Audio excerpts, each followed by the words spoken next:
Adam Parks here with another episode of Receivables Podcast. Today, I'm back again with Mr. Dan Smith, CEO of the CDIA, here to talk to us more about credit reporting. But this time, I want to go a little deeper into everything that has happened related to medical debt credit reporting over the last 10 years or so. So, Dan, thank you so much for coming back again. I really do appreciate your insights from the last episode and looking forward to learning more. Well, thanks for having me, Adam. I appreciate the opportunity to talk about this issue. It's critical to our industry and really important that we have a serious debate on these topics. Agreed. And what I love about what you're saying there is that you're looking for the debate and an opportunity for a discussion, which I think is exactly what needs to happen here. But the value of credit reporting, that is something that we have seen time and time again. Creditors only have two levers that they can pull. They could pull the interest rate lever, or they can pull the availability of credit lever. And that's really what they're working with in terms of selecting what loans to give and why. And I think it's pretty basic economics, but like, why would I lend money if I'm never going to be able to recover it? And in order to predict that into the future, we need standardized ways to look at the value or the risk tolerance that each individual, consumer, or business represents before we lend them money. But before we start jumping into all that today, Dan, could you walk us through a little bit about the value of the credit reporting ecosystem on the whole? Yeah, I mean, I think you hit on right on the head there. It's the conduit to safe lending, quick lending, accurate. It allows a lender to get you a credit card instantly. Mm-hmm. Credit reporting system is like the backbone to fair and balanced lending system. It allows every consumer in the country to have access to credit. And in the past, that wasn't always the case. Sometimes it depended on who you knew or where you worked. And if that banker trusted your employer or knew your father, you got a loan. Now it really is up to you and how your behavior has been over the years. And that data shows your credit worthiness, and it helps a lender make a decision based on data and facts, not on subjective opinions. Those that don't appreciate the credit reporting system probably don't understand the true origins of the credit card itself in terms of that ability to borrow money on the fly. For anyone who has not seen the first episode I did with Dan with the full background, you should absolutely go watch that. I'll link that below. Dan, but for anybody who has not seen that episode, can you give us just a quick 2-minute understanding of your background? Sure. So, I've been in government relations my entire career. I would say the second half has been focused on financial services. I spent 4 years at Freddie Mac, 6 years at the Consumer Financial Protection Bureau, working for Richard Cordray, Mick Mulvaney, and Kathy Kraninger. Worked on every single policy issue at the CFPB. Worked at the American Bankers Association, the Consumer Bankers Association, now at the Consumer Data Industry Association. A wide experience in the entire financial services sector from the policy standpoint, which really gives me that full view of how it interacts and how the lender relies upon data and relies upon the credit reporting system, and how the risk manager uses it as a tool to mitigate their risk and the importance of it in lending. Excellent. So medical debt credit reporting has become a hot button issue, but it wasn't always. It seems to have been singled out. Was there a particular catalyst or something that started us down the path of specifically looking at that type of debt? So it's interesting. Most people think it all started with the latest political arena in the, you know, 18, 19, 20, 20, 21, 22. But if you go back to 1996, passed amended the FCRA to, which people don't realize, they actually prohibit medical debt from being on credit reports back in 1996, banned it. You know what happened? 2003, they came back and they said, we got it wrong. Congress admitted they got something wrong, and they amended it to include medical debt because they said it's important. You need to know the underlying debts that a consumer has in order to lend to them appropriately. Mhm. This is like in the content in the legislative history. They said, but if you're going to do it, you have to code it or block the identity of the lender, right? So the hospital itself, Okay. you can't disclose it because that could be prejudice to the consumer. And I'll give you an example. If you are applying for a loan and you have a medical debt from Sloan Kettering Hospital in New York City, Mhm. and this was a congressman's example that she gave on the floor in Congress, the lender is going to have a bias and say, Sloan Kettering is an institution for people with cancer. This person probably had cancer. I'm not going to give them a loan. That's not fair, right? But they said, but it's important to understand that debt. You have to code it or block the identity of that lender. So it just says medical debt, XYZ dollar amount, right? And they said, you can do it no matter what, as long as you code it. Seems like a fair balance. Right. It protects the consumer's privacy. It allows for lending without prejudice. And so in 2003, they came and said, actually, we believe it's an extremely important data point that is needed for underwriting. We are going to include it, but this provision protects the consumer. So that was 2003 that this debate started. And then, things have evolved over the years. Our healthcare system, insurance, the costs have gone through the roof. It's just became a hot topic in politics and was used to help certain campaigns. So it was a narrative driven by the Biden administration that they believed it was important to take medical debt off of credit reports. I mean, there's one major medical industry item that came up between that, call it 2003 time frame, and this renewed energy in, let's call it 2014, 2015, and that was Obamacare. That came out, and the Affordable Care Act came out in between. It feels like, it has been rather politicized in terms of whether or not to include medical debt. But then I always ask the next question is, if okay, so if you take the medical debt off of the credit report, I don't think that it stops there. I think the question then becomes, what's the next item that we're going to remove from the credit report so that everybody can have an equal outcome? And I'm all for equality in terms of opportunity, but equality doesn't exist in terms of outcome. Yeah, I mean, that is the real concern of the industry is that Congress sets the law, determines what can and can't be on a credit report within the Fair Credit Reporting Act. It's very explicit, it's detailed. They've amended the law many times, right? So they are the ones that make that determination. If you have different policymakers that are not Congress deciding what can and can't be on a credit report, they're going to make political decisions and you're going to wind up having student loans taken off credit reports. You're going to have states making the decision if their constituents are victims of natural disasters, for example, a forest fire. Maybe they are going to say that the mortgage that's in default because of it shouldn't be on the credit report. And before you know it, we're on a slippery slope where the credit report's value becomes so degraded that the lender who gets so much value out of it says, why am I buying this? And why am I furnishing the information in the front end into the system? I'm not getting the value out of the back end that I have over the years. It's not predictive. It's not going to help me mitigate my risk.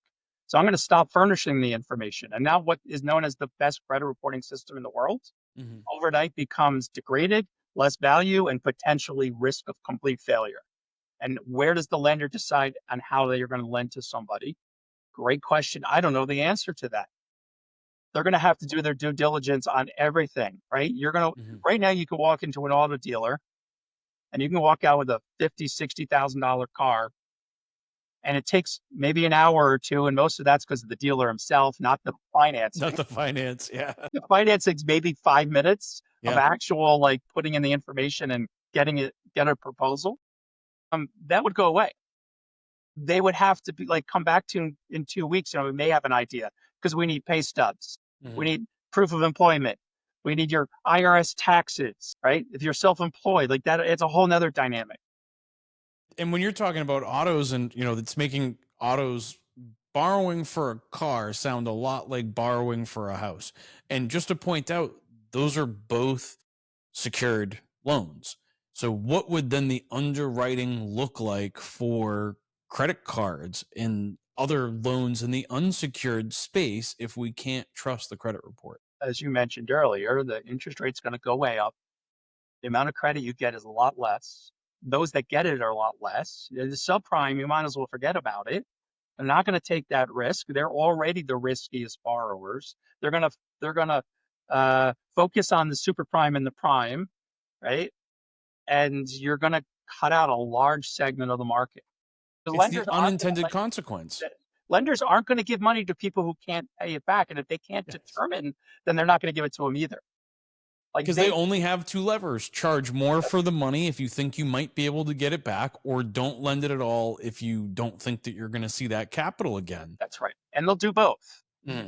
right? They'll charge the prime lenders more, and they'll not lend to the subprime. Sure. Well, it's a risk versus reward Yeah, analysis. yeah. If I'm going to put the money out onto the street, what's the probability that I'm not going to be able to get it returned? And they're either borrowing the money from the Fed or they're syndicating their lines, and there's always going to be some complications in that calculation. Now, now that we understand what the law actually says, 2003 they come back and they change their tune, and they say, okay, hold on, wait, we're going to make additional adjustments to the way that it's happening, but we want to make sure that medical debt is reported at least on the credit bureau. And I can understand that sanitization of the data that's being displayed in the credit report for those non-discriminatory purposes. But then come 2014, 2015, it's like the rules start to change. If I'm not mistaken, this is around the time frame where we start hearing about the 180 days. So my understanding was that, we can report it, but we can't report it till it's 180 days delinquent. That was a state effort Okay. to deal with the insurance issue. Mm-hmm. What was happening is debts were getting reported, and it wasn't clear if the consumer actually owed it, or if the insurance company was going to pay it, or if there was an actual debt owed. So there was uh, you know, an agreement, we'll say, to not put anything on for 6 months, 160 days, I think it was, 180 days, something along that line. That was in the 14-15 era. And so between 14-15 and now, the industry itself has made some voluntary changes beyond that removed 70% of all medical debt from the system. So any paid medical debt comes off the credit report, completely gone. Anything less than a year old doesn't go on the report until it's a year old. Okay. And then anything under $500 does not go on the credit report at all. So your copay, right, the x-ray, the doctor visit that was $150 that didn't get paid, Mm-hmm. those we believe cover the situations that happen often. With 70% of the medical debt trade lines have been removed because of that. 70%. So we saw the 2014, 2015 change, and then come 2017, the CFPB releases their report. Talk to me about what you learned from that. That the CFPB's communications department is really good at spin. Okay, I can accept that. But what So does that the report, report actually so the tell us? report was generated, and it wasn't a study, it was a data point done by an economist who admits that it was not a thorough like full depth study, never been peer tested.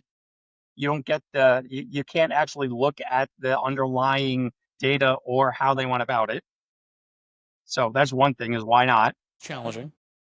It's data from 2010 and 2011 Seems from relevant. right. Okay. And so it did not was not updated at all between 2013, 14 when it was written. They released it in the fashion of using it for credit reporting later on, 19, maybe 2021. Mm-hmm. They said that, well, what the data point said was that medical debt is less predictive than other debts. Okay. It didn't say it's not predictive. Mm-hmm. It said if you have a credit report and on there's a medical debt and you have a loan debt for a mortgage or an auto or a credit card, right? That credit card debt is more predictive of future default than the medical debt is predictive of future defaults. Doesn't say it's not predictive. Yeah. So you It doesn't weight it. say that if you have no debts and you have this one, that it's not predictive, Hmm. right? So how I like to analogize it is a 30-day default is less predictive than a 90-day default. Hmm.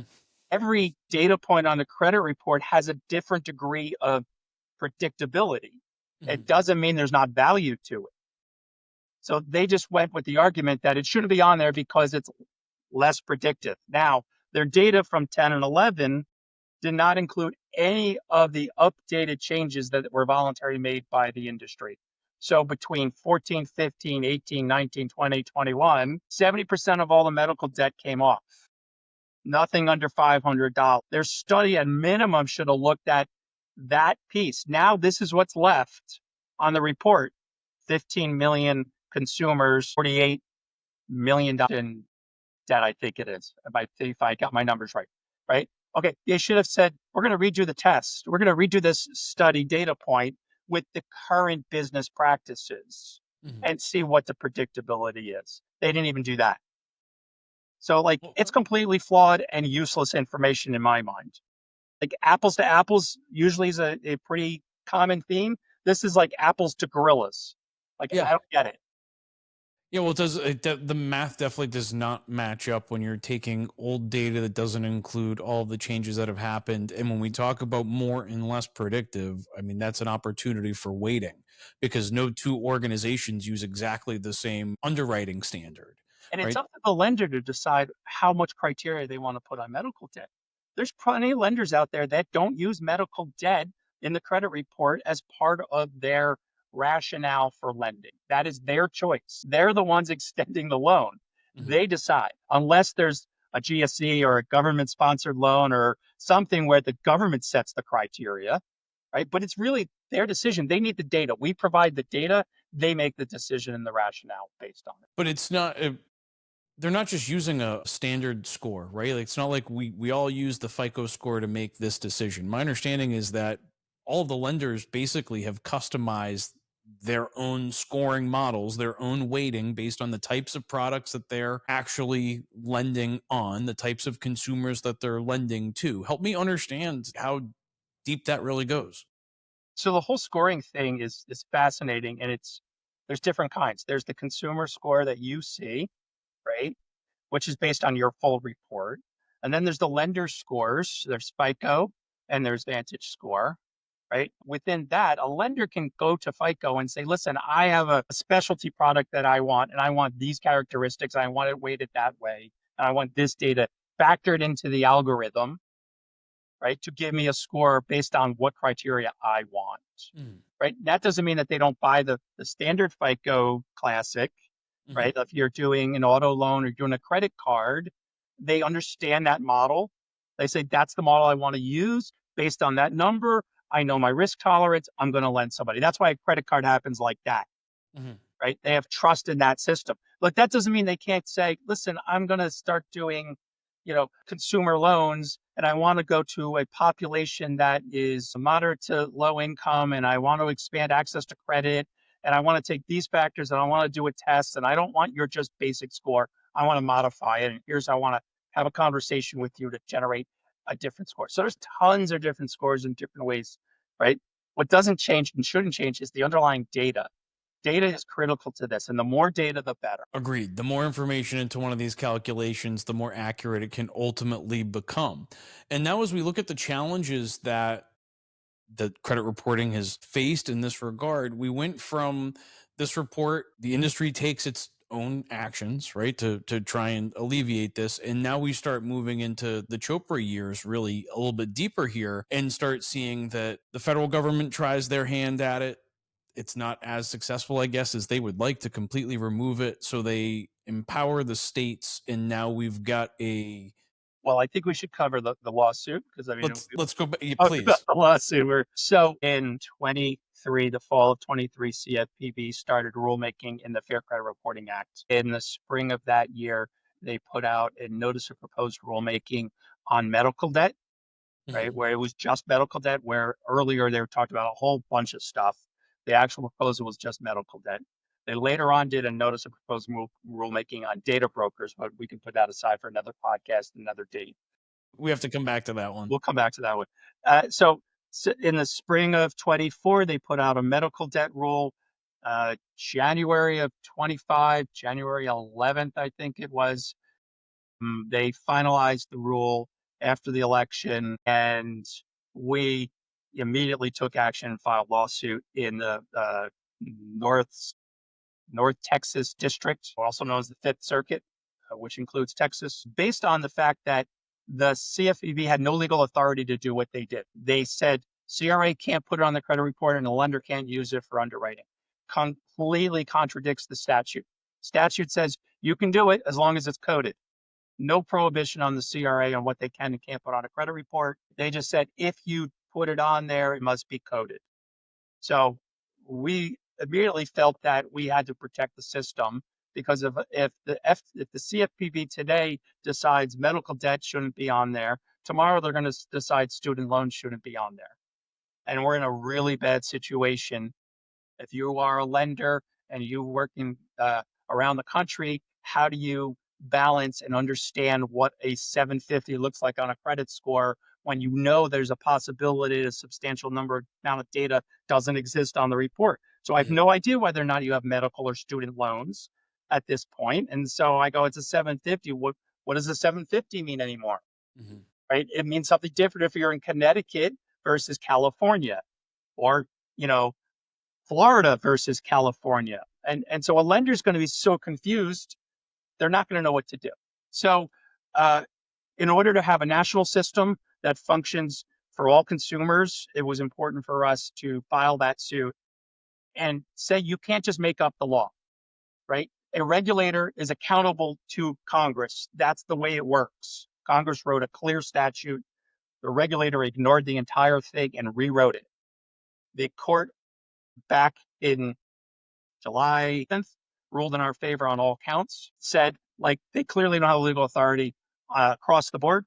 They talked about preemption, how they and states can't pass laws that are in contradiction to the FCRA that are preempted, right? The whole purpose of the FCRA is that there's three different kinds of preemption in there to protect the system so that we have a national system.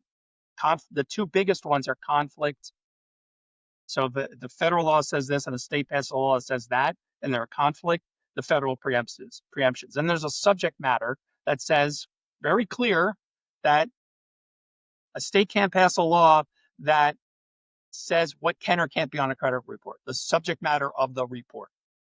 So we believe it's critical that we defend that practice and that we have a report that is as accurate and complete as possible under the fact that the credit reporting system is voluntary. Right? Is it completely voluntary? People choose to participate in it because of the end value they get. Mm-hmm. We can't force a large institution or a small institution, demand them to provide that information. That's not the way the system works. No, but the system itself, the entire ecosystem adds so much value to the lender that it benefits them to partake in the system itself and become a furnisher and actually furnish the data back so that it can be used in the future reports. And I mean, it takes a significant amount of time, energy, and resources to be able to support a system that is that robust. So for the credit bureaus to make the investment into actually being able to collect, secure, and make accessible that data to the right people and play gatekeeper to that data set is just a really important part of that entire ecosystem. But you had no shortage of states that were looking at or pushing for 14. opportunities, and you never know what's going to happen at the state level, right? When it comes to these federal things, it's in the headlines. You can see it, you can feel it, and it feels like it takes a little bit longer. But you never know what might happen overnight in a small state. We now have 14 states that have laws that prohibit medical debt from credit reporting. So now, are you in a position where you now have to go back and fight each one of those independently, even though you got the preemption ruling in the federal suit? The preemption ruling is in a district court, right? So it's helpful. We believe the judge nailed it on the head, got it completely right. It's extremely helpful. how normal people read the statute, unless you choose to want to read it differently, which I Mhm. think is the intent, is people deliberately read it to carve out and look at it differently. The judge said, no, it's clear, preempted. Now, it's only one district, so it's hard to go to another state and argue that it's completely preempted. We have said it's preempted for a long time. Mhm. We are evaluating our options. So it, our uh, our intent with what we do is to look at the entire ecosystem and how can we protect it as a whole so that it maintains its value. Well, it'd be a Herculean task to go try and address that with each one of those states. And even though the rule is clear, it appears that the states either don't understand it or don't want to understand it. Don't care to, right. You're right. It could be either or both. I think it's a lot of they just choose not to. They see it in front of them and they say, try and stop me. But creates a little bit of friction there. Now, I know there's been a lot of loud voices in this discussion. What was the biggest turning point for you between where this kind of started out in the, let's call it the 2014, 2015 versus where we are today? Is it the ruling that came out in July, or what do you see as that big turning point The big into? turning point was when the final rule came out and you could go through it and see where the agency totally ignored the law. Okay. It was no longer conjecture and discussion. It was now Right. written, documented right here in black and white for me to read. That's right. Okay. This is what the law And they says. had to show their cards. And we're going to do this because we think this is the right thing to do. And we are going to redefine definitions because in order to get to the premise we want, we're going to ignore the law and rewrite it the way we want it to be interpreted. And if you allow a regulator to do that, then we are in much more serious problems, Mhm. right? As a society. Agreed. Well, forget financial services for a minute. Just There's a lot of regulatory that's why agencies we have with a lot. three branches of government, Yeah. right? And so the administrative branch doesn't write the laws, Congress does. And the judges interpret the laws, right? So the regulator doesn't play either role in that. They implement the law. And this agency was playing the legislator and the judge at the same time. Kind of common practice for an omnipotent government agency. That's just my personal, humble, non-regulated opinion over here. So, Dan, I mean, this has been a great conversation. I definitely feel like I've got a little bit of a history lesson and a better understanding as to the value attributes. Is there anything from a medical debt credit reporting perspective that I haven't asked you or haven't covered? No, I think it's important to keep in mind why data on a credit report is important, both negative and positive alternative data. Like it is foundationally one of the most important things in lending. And so we need to keep the integrity of it. We need to grow it. We need to bring more data into the system. We have to continually evaluate that data for its value, right? The system, the players in this space continually look at, does this help in predictiveness? Does it harm the consumer? Right? We do a lot of self-policing in terms of the information. So that's about when you get into dialogue and debate. Like debate is good, right? Mm-hmm. Rogue policy decisions aren't, but debate and conversation is helpful. We've come a long way in medical, Mm-hmm. right? The industry has moved itself to voluntarily remove 70% off the medical debt because we had a dialogue and a debate about it. I would argue that more data is actually better for the consumers because the opportunity for alternative data, like stable rent payments, for example, there's a lot of those little things that consumers are paying day to day that are not necessarily helping to build their credit the way that it potentially could, should it be allowed to be included within the credit reports themselves. And so we are a big proponent of alternative data. We have the system in place to accept rent reporting. There's about 5% of consumers have rent reporting. There's challenges to that, right? Sure. We have to address and debate those challenges and have policymakers fix the problem to have more uh, uh, information included, not less. Well, as an American, I'm quite proud to have you overseeing and helping to empower our credit reporting system. It really is essential to everything that we do. It's about that ability to understand who that person is and what their identity is and are they truly credit worthy before providing them with that next layer of lending. So for those of you that are watching, if you have additional questions you'd like to ask Dan or myself, you can leave those in the comments below and we'll be responding to those on LinkedIn and YouTube. Or if you have additional topics you'd like to see us discuss, you can leave those in the comments below as well. And I'm going to try and get Dan back at least one more time to talk to me about the data broker rules, because I got some strong opinions on that one as well. But I want to continue to learn more about the credit reporting system, Dan, and I really do appreciate all of your insights. Adam, thank you. Appreciate the opportunity. Absolutely. And thank you, everybody, for watching. We'll see you all again soon. Bye, everyone.